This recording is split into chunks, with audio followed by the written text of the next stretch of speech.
In this episode, we're going to look at how we get the data for the Iris dataset, which is a multi-dimensional array in native JavaScript, and how we store that within TensorFlow.js for then future training, which we'll show you in the next episode.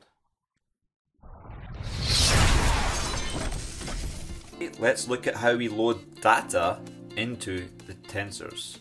So we're going to look at the index file, and we're going to put a breakpoint into this Iris function here. And then what we're going to look at today is what's happening in data.js. Now, in order to start and run the project, you want to go into the Iris directory and then run yarn watch, and that will build and create the project and serve it over port 1236. So this is what it is. So let's go back to our example here, and we're not going to do any training, and we're just going to talk about loading the data. Now, one thing I will say is that because TensorFlow.js, a lot of the calculations happen in the GPU, then in order to get the actual data what we've loaded to check what we see in there, we have to sort of use data sync so we can log it. Unfortunately, there's no better way to do it right now apart from using a bunch of watch statements like this. I would like to maybe write a Chrome extension that would help make this better, more friendly for developers, but I'm not sure what APIs TensorFlow.js has in order to enable that. So anyway, let's just refresh the page.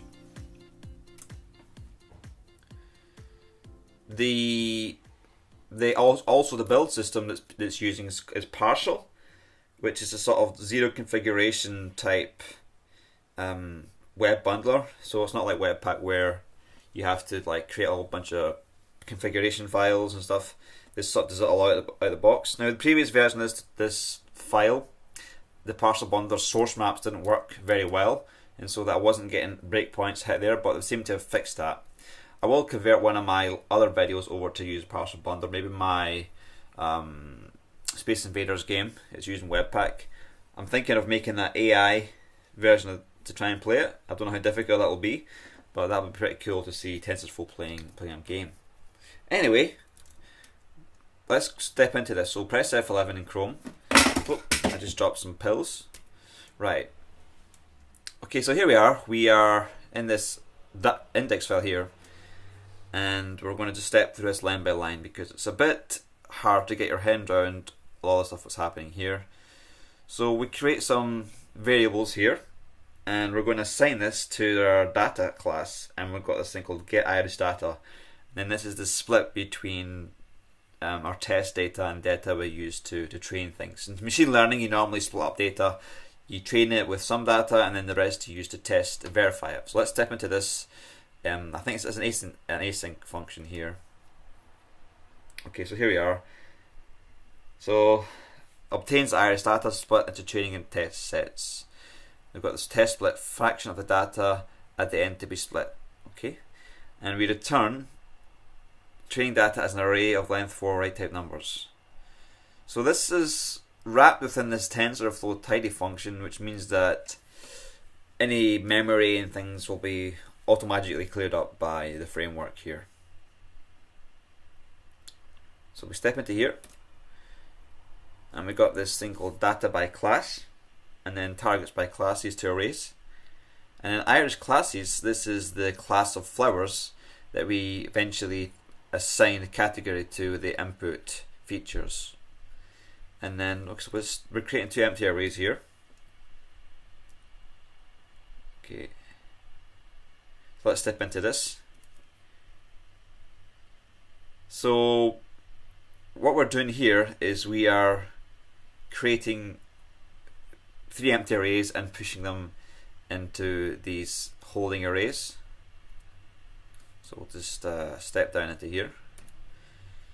So we have 3 empty arrays there, and then 3 empty arrays there. And then we're going to do a for of loop. Now, Iris data is the data that contains these are the features of the flower, and this is the category. So they've not used strings as a category name, but just assigned that as 0, 1, 2. See, got 1 there's that category, and then at the end we've got category 2. And the for of loop is kind of nice because it's easy to break out of, and you don't have to really worry about scoping. So let's just go into here. What we're doing here, target, is we're getting the class that's expected. So for example here, we just want to get the 0. So we get the 0, and that's the category. And then we just get the data. So that's the data here. And then we're pushing the data into the specific target array for the data byte class. So we've got these 3 empty arrays here, and we want to put the index 0. We want to we're taking all our data and splitting up the various categories and storing it in an array. That's what we're doing here. Nothing too fancy. So let's just skip down to here. At the moment, see, we've got nothing in our tensors here. So if we go into targets by class, you can see now we have all our targets split up nicely, and these are used to match up to in the tensors. And this one here, we just have all of the data split up into the various classes like that. Okay, looks a bit fidgety, but you know, it's the way it is. We're just getting our data into format we can use to train. So now we have these things called x trains, y trains, x tests, y tests. So we just create these empty arrays here.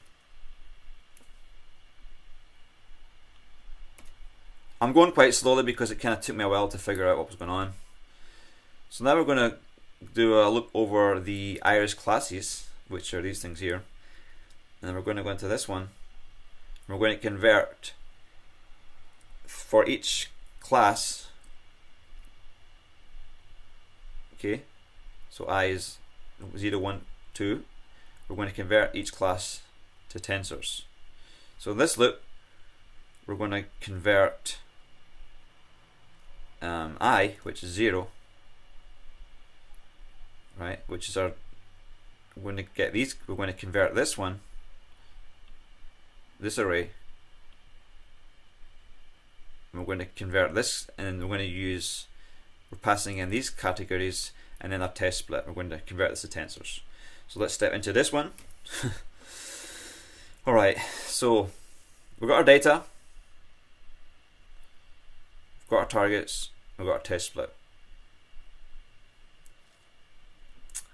Okay, so we're checking to see that we have the same number here, which there should be. A little bit of error checking. And we're just going to make sure we have a round number for our test split. And we don't worry about rounding errors because we subtract it from the total here. And then we want x dimensions for the shape of it, to specify the shape of the tensor. X in this case is the number of features. So here we're going to create our first tensor, xs. This is going to hold the feature data. Then we create a tensor. We can use TensorFlow.js and the data in this case is all of these.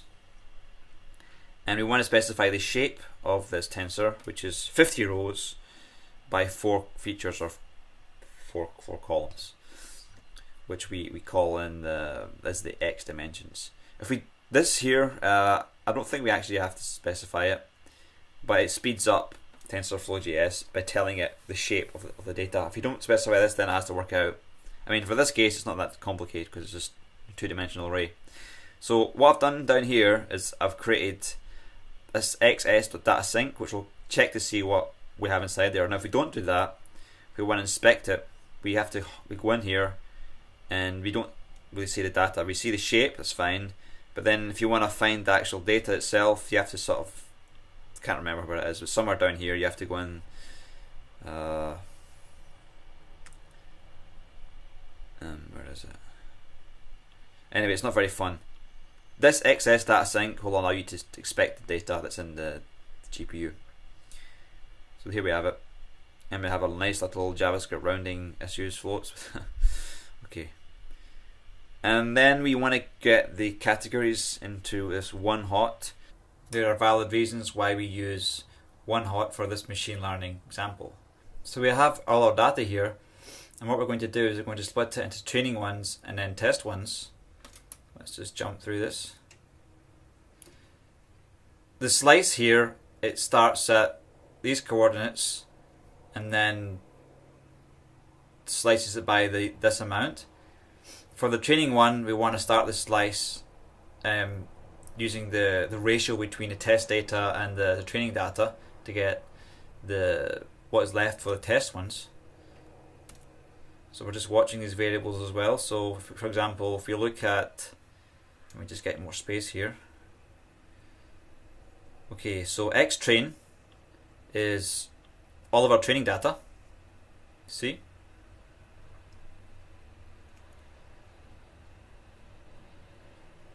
And then our test data, if I just go back up here, it's quite hard to inspect this stuff. So our test data is the test percentage. The training, the Y train will of course be the categories, and I'll just prove to you what that looks like. So we've got our training Y data, which has 126 items, and then we have our test data at the end. So the Y train data we also get like this. So we just split it up into test data and training data.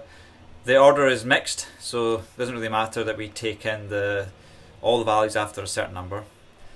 That gives us our raw tensors. So we create our tensors here. Okay, so let's step out of this one. Okay.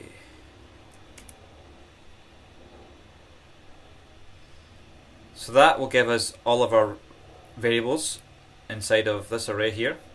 So we've got all our values and we can inspect them. So this convert to tensors is within a loop. So we're only training certain categories here, but we want to store them all within an array. So if we hover over here, we can see we have okay, let's just step down here so we get all the values pushed. Okay, so step over this. Run. So xtrains contains the tensors for the first category, second category, and the third one. Let me just prove that to you. So okay, xtrains. Okay, well actually, let me just show you the X tests here. So the X tests contains the first category, and then the second one we have this one here. Now the reason that they're kind of splitting it up in three categories and storing it in the tensors and then getting all the data and then concatenating it is because they wanted to make sure they have the correct ratio for each of the categories. So for example, if you didn't have all of the, for example, if there's different amounts of categories, then you would have to calculate what are the percentage values, how many of a certain category, and then you'd have to work out how much to split. In this case, we just pass in a ratio once we split everything into a category, and we get back the ratio of training data for the various categories. So when we get all the data into these tensors, we then stick them all back into another big master array. So they do that with the TensorFlow concat.